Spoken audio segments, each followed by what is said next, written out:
안녕하십니까. 네, 성서모짜리 유튜브 시즌3 신약 성경을 읽어봐요 라는 주제를 갖고 저희가 유튜브를 제작하고 있는데요. 저희가 저번 시간에 제가 묵시문학에 대한 것들을 설명드리면서 요한묵시록은 묵시문학과 요한묵시록 이렇게 1부와 2부로 두 편에 걸쳐서 제작된다는 것을 말씀드렸습니다. 그래서 저번 시간에는 묵시문학의 어떤 출현과 내용에 대해서 살펴봤고요. 그런 가운데 제가 말씀드렸던 것처럼 묵시문학은 미래에 일어날 사건을 담고 있지 않다라고 말씀드렸습니다.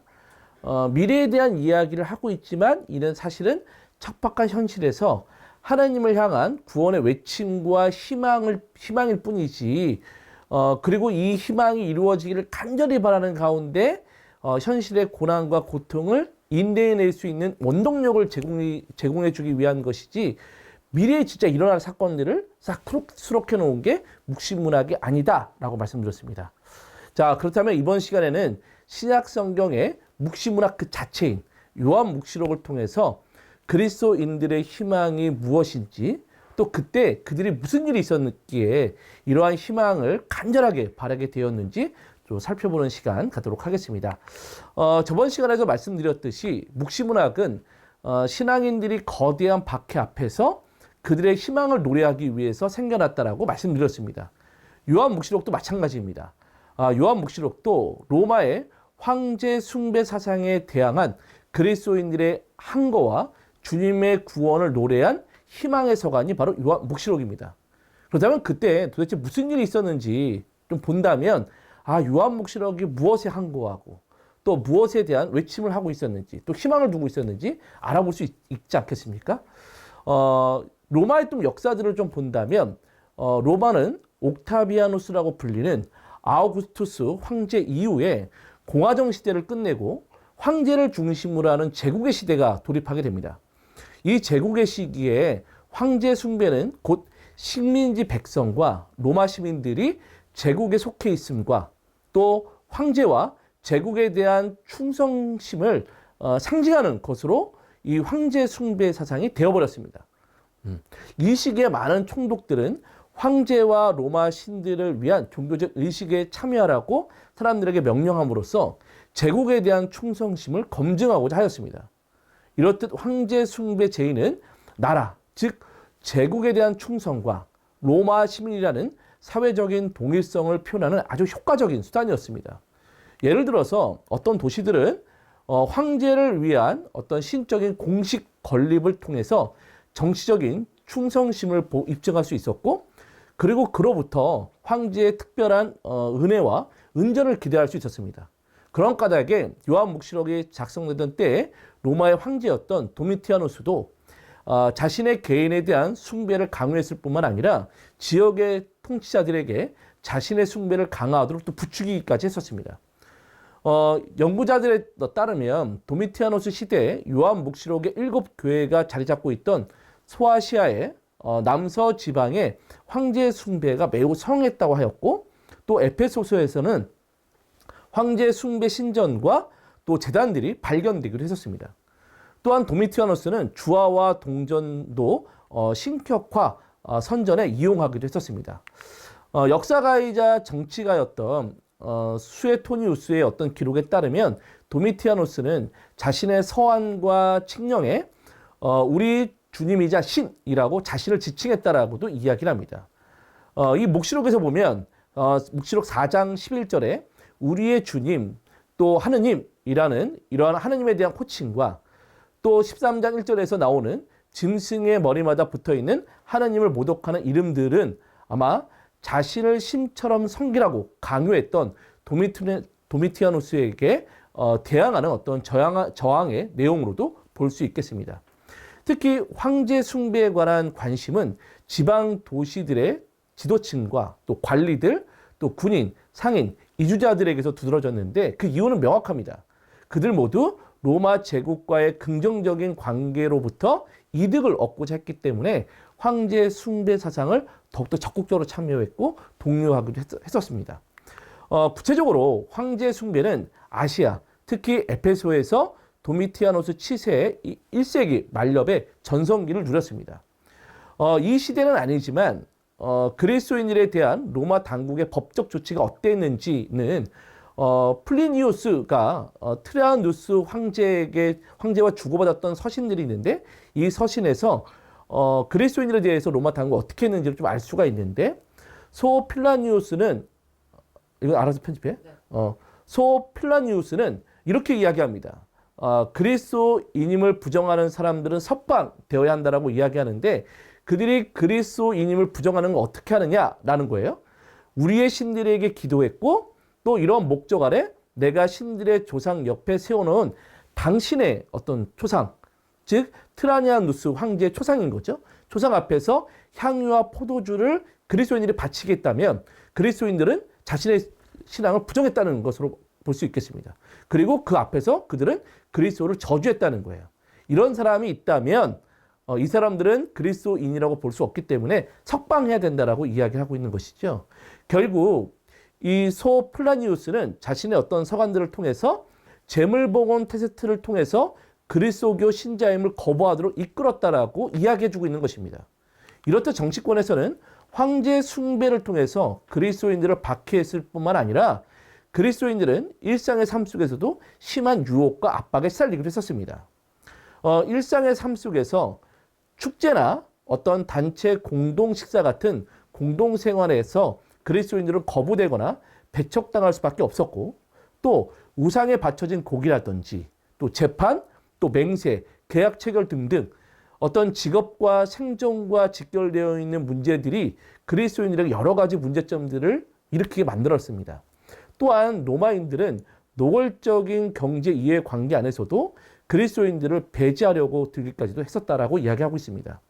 이 외에도 이 당시 어떤 그리스도 신자들은 밀교 제의들이 만연해 있어서 그들의 가르침이 왜곡될 처지에 놓여 있기도 했었습니다. 그래서 니콜라우스 파와 또 발라함의 가르침과 같이 이단의 잘못된 가르침에 빠진 그리스도교 신자들도 있기도 하였습니다. 아마도 니콜라우스 파는 아마도 이교 문화에 대해서 개방적인 이들로 보일 뿐만 아니라 이들은 주로 불륜과 우상 숭배에 대해서 아주 적극적으로 동참하는 인물이라고 볼 수 있겠고 또한 발라함의 가르침은 우상 숭배를 부추겼던 이 발라함을 따라한 이들로서 탐욕이라든지 어떤 만신전의 제의를 부추기도록 한 이들이 바로 발라함의 가르침에 빠져 있는 이들이라고 볼 수 있겠습니다. 결국 이 두 집단의 어떤 가르침은 그리스도교의 전통을 고수하기보다는 이교 문화, 이방 문화의 큰 개방성을 통해서 그리스도교의 가르침을 왜곡 변형시켰던 이들로 볼 수 있겠습니다. 이러한 속에서 요한묵시록의 저자는 명확하게 이야기를 합니다. 회개하고 로마 제국과 그 사회 및 경제에 대해서 경계를 설정하는 가운데 자신들이 가진 것을 굳게 지키고 선포하라고 이야기하고 있습니다. 그렇다면 이렇게 선포하는 요한묵시록의 저자는 도대체 누구일까? 또 사도 요한일까? 아니면 다른 인물일까? 좀 생각해 보면 좋겠습니다. 요한묵시록 1장 1절을 보면 그리스도께서 당신 종 요한에게 계시를 알려주셨다라고 기록되어 있습니다. 그리고 2세기 교부인 성 유스티노도 트리폰의 대화라는 자신의 책을 통해서 그리스도의 어떤 제자 중에 하나인 요한이 요한묵시록을 기록한 인물로 언급했습니다. 이를 다른 교부들도 인정하게 되었고 요한묵시록의 저자는 사도 요한이 쓴 것으로 점점 확증되어 가는 듯 했습니다. 그런데 3세기경에 알렉산드리아의 디오니시오스라는 교부가 있었는데 이 교부는 문학적으로 또 신학적으로 분석해 본 결과 요한묵시록을 네 번째 복음서의 저자, 곧 사도 요한에 쓰여진 것이 아니라 다른 요한, 자신을 예언자로 여기고 있는 다른 요한이 썼을 것으로 주장합니다. 그의 주장은 이렇습니다. 저자는 자신을 요한이라고 소개하면서 한 번도 자신을 사도라고 부르지 않고 있고 또 자신의 글을 예언의 말씀으로 묘사하면서 자신을 예언자로 내세우기 때문에 이 요한은 사도 요한이 아닐 것이라고 이야기합니다. 이러한 주장은 많은 학자들에게 신빙성 있는 주장으로 받아들여졌고 지금의 학자들 사이에서는 요한묵시록을 쓴 저자가 사도 요한이 아닐 것으로 추정하는 가운데 요한묵시록의 저자는 구약 성경의 예언서를 잘 알고 있는 유닥의 그리스도인으로서 묵시 문학에 심취해 있던 어떤 요한의 인물로 추정하고 있습니다. 그렇다면 요한묵시록은 어떤 내용을 담고 있는지 살펴보도록 하겠습니다.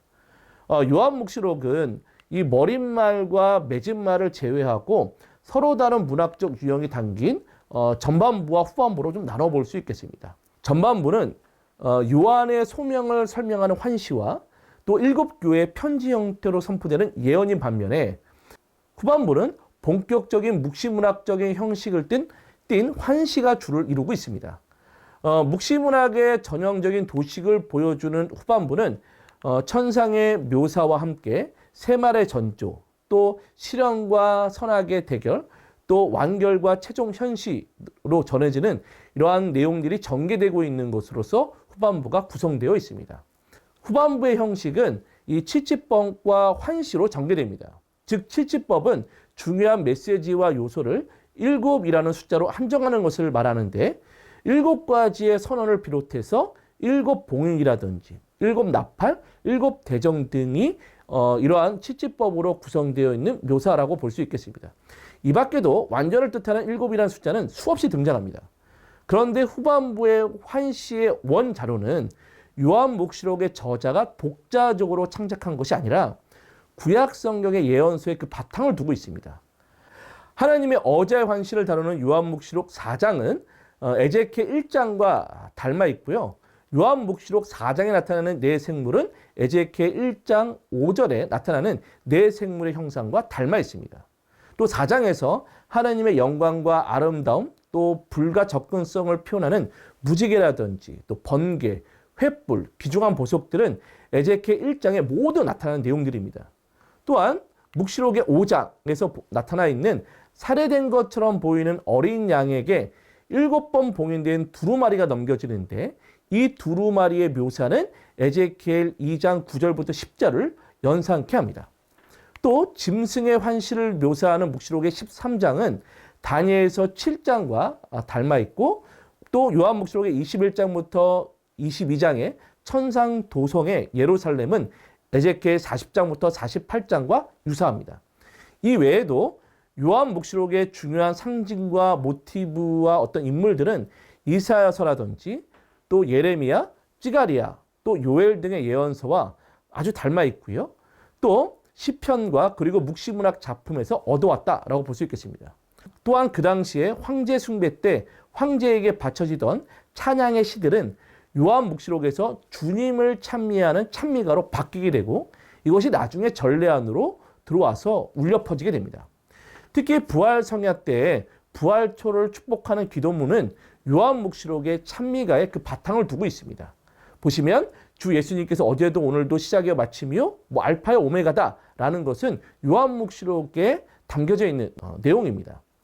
이 외에도 요한묵시록은 묵시문학 전통 안에서 나타나는 많은 상징들을 내포하고 있습니다. 숫자라든지 색, 이미지들입니다. 요한묵시록에는 대표적으로 5개의 색들이 언급되고 있는데 흰색, 또 붉은색, 자주색, 녹색, 검은색 등등이 있습니다. 먼저 흰색들을 보면 흰색은 빛남, 찬란함, 또 신적인 영역에서 신적 행위와 관련되어 있는 것인데 주로 천상 존재 또는 초월성을 상징합니다. 그래서 3장 5절에 보면 승리하는 사람은 이처럼 흰옷을 입을 것입니다 라는 것을 통해서 그리스도의 승리에 참여한 상징의 색으로도 통하고 또한 새로운 존재로 변화된다는 것을 의미하고 있는 게 흰색의 의미다라고 볼 수 있겠습니다. 또한 요한묵시록에서는 붉은색이 나타나는데 이 붉은색은 피와 관련되어 있어서 인간의 생명을 빼앗아가는 것을 의미하는데 살인과 폭력도 있지만 주로 순교자의 피를 상징하기도 합니다. 또한 검은색은 죽음과 배교, 또 불충 등 종말을 상징하는 색이면서 녹색은 어떤 자연을 나타내는 색이면서도 죽음과 관련되어 있습니다. 마지막으로 예수님께서 십자가의 순환 때 입으셨다라고 하는 자주색 색은 왕의 권위를 나타내는 색으로 상징됩니다. 이 외에도 요한묵시록 저자는 숫자를 상징의 도구로 쓰고 있습니다. 숫자 3은 7과 함께 신적인 것을 가리키는데 실제하는 것을 셋으로 나눈다는 생각에서 이러한 상징들을 가져왔다라고 볼 수 있겠습니다. 그래서 뭐 시간적으로 본다면 과거, 현재, 미래, 또 공간적으로 본다면 위, 또 여기, 또 아래, 뭐 이런 것들, 또 과정이라고 하면 뭐 시작, 중간, 마침, 뭐 이런 것들입니다.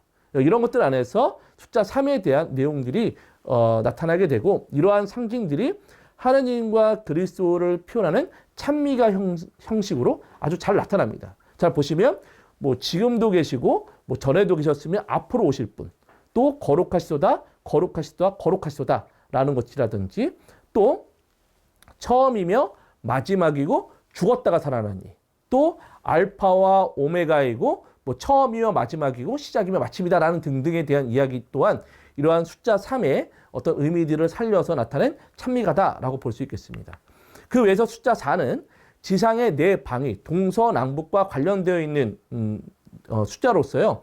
5장 9절에 종족과 언어와 백성과 민족은 바로 모든 사람들을 가리키고, 또 하늘과 땅 위와 땅 아래와 또 바다는 하느님이 창조하신 모든 창조물을 가리키는 가운데 온 세상을 지칭합니다.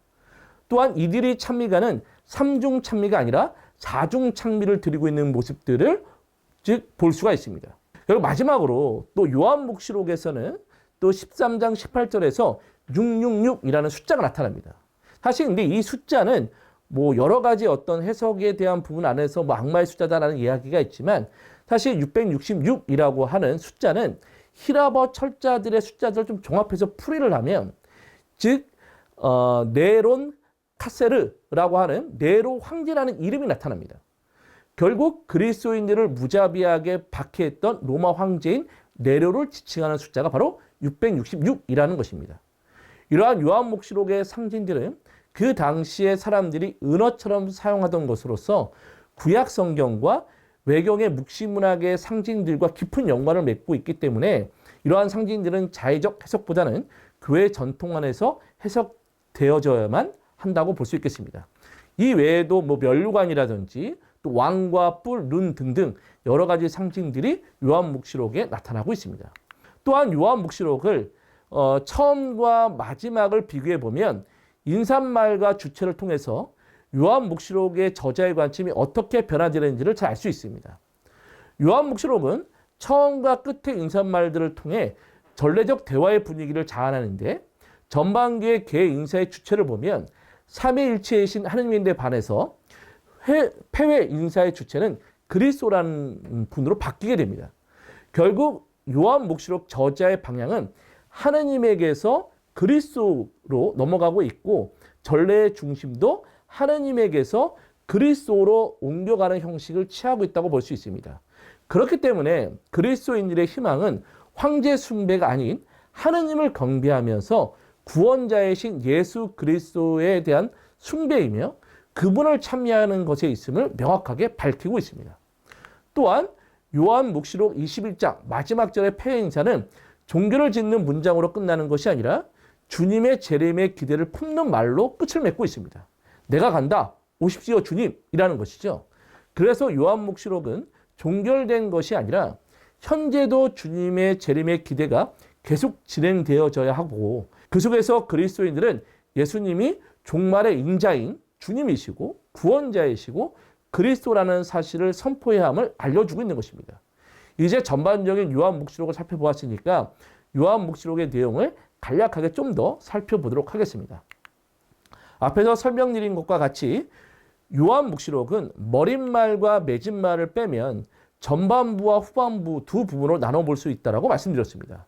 전반부는 요한의 소명을 설명하는 환시와 일곱 교회의 편지 형태로 선포되는 예언, 이렇게 두 부분을 나눠볼 수 있는데, 특히 일곱 교회에 선포됐던 예언들에서 언급된 교회의 이름들은 그 당시 실존하던 교회들입니다. 요한묵시록은 숫자적인 상징을 이용한다고 말씀드렸듯이 일곱 교회는 단순한 교회가 아니라 소아시아에 있는 모든 교회를 의미합니다. 편지에서 일곱 교회에 등장하는 거짓 사도들이라든지 또 니콜라우스파, 또 발라함의 가르침, 예언자의 이자벨의 가르침이라는 내용들이 나오는데, 이 모두 불륜과 우상 숭배, 황제 숭배를 이렇게 하도록 독려하는 이 모든 것들을 지칭합니다. 결국 요한묵시록의 저자는 불륜과 우상숭배, 황제숭배 등 그리스도의 가르침을 거스르는 그들의 모습을 적나라하게 지적한 다음에 그들이 회개의 길로 들어서기를 촉구하고 있는 게 전반부의 모든 내용이라고 볼 수 있겠습니다. 이러한 회개의 외침은 일곱 교회뿐만이 아니라 소아시아의 교회 모든 교회에게 선포된 메시지였습니다. 그런데 그들이 왜 회개를 해야 하는지는 후반부 묵시문학적 표현들을 통해서 알려주고 있는 것입니다. 곧 그리스도를 통해서 종말이 시작될 것이고 선과 악의 마지막 싸움에서 최종 승리자는 그리스도가 될 것이라는 겁니다. 그런데 여기서 예언의 말씀들은 미래에 일어날 일들을 이야기하고 있는 것이 아니라 묵시문학을 이용해 고난과 환난 속에 있는 그리스도인들에게 희망을 주기 위한 것입니다. 후반부의 첫 번째 장면인 천상 묘사를 나타내고 있는 4장부터 5장의 중심이 되는 것이 바로 어린 양입니다. 근데 그 어린 양이 살해된 것처럼 보이는 어린 양이라고 이야기하는데 이것은 바로 예수 그리스도의 십자가 죽음을 가리키고 또 어린 양이 서 계신 것을 보았습니다 라고 하는 것 안에서 서 계신다는 것은 죽음을 이기시고 일어선 것, 곧 부활을 가리킵니다. 결국 살해된 것처럼 보이는 어린 양은 바로 십자가에서 못 박혀 돌아가시고 부활하신 예수 그리스도를 상징합니다. 이 어린 양에게 두루마리가 건네어지면서 본격적으로 세상의 종말이 시작됩니다. 세말의 존재에 나타나는 일곱 봉인의 환시는 묵시적 재앙을 나타내는데 그런데 이러한 재앙이라고 하는 것은 신앙인들에게 희망으로 작용됩니다. 왜냐하면 믿는 이들에게 종말은 구원의 시간이기 때문에 그렇습니다. 그러나 하나님을 반대하는 세력들에게는 종말은 두려운 심판의 모습으로 다가옵니다. 그래서 7장 1절부터 17절에 선택된 이들에 대한 부분에서 보면 하나님의 종들의 이마에는 보호, 즉 구원의 인장에 지키게 됩니다. 그렇기 때문에 믿는 이들에겐 종말은 희망인 것이죠. 이후 재앙은 계속되는데 이 재앙의 순서는 또 민족 간의 전쟁, 또 지진, 기근, 박해, 황폐와 하늘의 표징 순으로 나타납니다. 이러한 재앙 속에서 마지막 나팔인 7번째 나팔이 울려 퍼지면서 새로운 국면을 맞이하게 됩니다. 바로 하나님의 백성의 시련과 선과 악이 대결하는 최후의 결전이 시작됩니다. 그런데 이 최후의 결전에서 악으로 상징되는 용과 짐승들이 승리할 것 같이처럼 묘사가 되고 있지만 사실은 대탕녀인 바빌론의 심판과 패망을 통해서 하나님께서 승리하실 것임이 선포됩니다. 여기서 바빌론은 기원전 587년경에 예루살렘 성전을 무너뜨렸던 바빌로니아를 말하는 것이 아니라 그 당시 그리스도인들을 박해했던 로마를 상징합니다. 이후 어린 양의 혼인잔치와 흰말을 타신 분에 대한 환시를 통해서 이제 주님께서 이 세상에 다스리실 것이라고 선포됩니다. 그러면서 끝까지 주님을 믿는 이들은 어린 양의 혼인잔치에 초대받게 될 것이라는 예언과 함께 주님께서 직접 1000년 동안 통치하시면서 사탄을 완전하게 패망시킬 것이라고 요한묵시록의 저자는 알려줍니다. 이제 마지막 심판을 통해서 이전 시대는 사라지고 주님과 그분을 따랐던 선한 이들만이 함께하는 새 시대가 열릴 것임을 21장과 22장의 새 창조와 새로운 천상 예루살렘의 묘사를 통해서 드러나기 시작합니다. 이러는 가운데 요한묵시록은 마지막 맺은말, 예수님께서 곧 가겠다라는 재림의 약속과 그 약속이 이루어지기를 간절히 바라는 그리스도인의 응답으로 자신의 책을 마무리 짓고 있습니다. 결국 요한묵시록은 이렇게 재림의 약속에 대한 기대를 구체시키는 말들을 통해서 박해를 받고 있는 그 당시 그리스도인들에게 희망의 삶을 살아가도록 독려하고 있는 것입니다. 자, 이제 마지막으로 좀 정리를 해보겠습니다. 요한묵시록은 종말과 심판이라는 극단적인 미래의 사건을 다루고 있지 않습니다. 요한묵시록이 언급하는 미래의 사건들은 미래에 이루어질 사실을 이야기하는 것이 아니라 혼돈과 시련을 겪고 있는 지금 이렇게 되었으면 하는 그 당시의 신앙인들의 희망을 이야기하는 것일 뿐입니다. 그리고 그 희망은 예수님이 곧 오실 것이라고 약속하고 계시니까 우리는 그 속에서 언제든지 오십시오 라고 준비하고 기다려야 한다는 신앙의 인내와 희망을 이야기하고 있는 것입니다. 그런데 기다린다는 것은 그냥 넋놓고 기다리는 것이 아니죠. 그리스도인들의 가르침과 어긋나는 삶의 방식들을 거부하고 항거하는 가운데 그리스도에 대한 충실성이 동반되어 있는 기다림이 진정한 신앙의 기다림입니다. 또 그리스도의 가르침 안에서 이 세상을 살아간다는 것은 참으로 쉬운 일이 아닙니다. 어찌 보면 이러한 어려움, 신앙의 어려움 속에서 이럴 때일수록 요한묵시록은 우리들에게 명확하게 선포하는 내용이 있다고 볼 수 있겠습니다.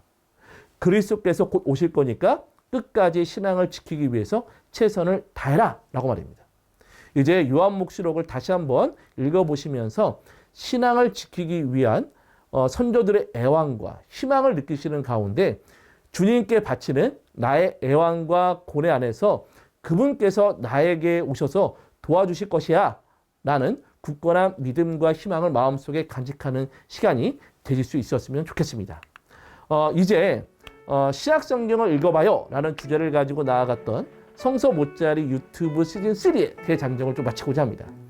2021년 8월부터 이 바오로를 시작으로 해서 시즌3가 오픈해서 지금까지 한 9개월의 어떤 여정을 좀 달려왔습니다. 이제 잠시 휴식기를 좀 가지고 다음 새로운 콘텐츠로 무장해서 다시 돌아오도록 하겠습니다.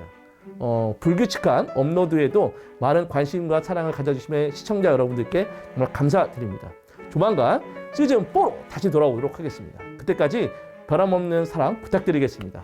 구독과 좋아요, 알림 설정 부탁드려요. I'll be back.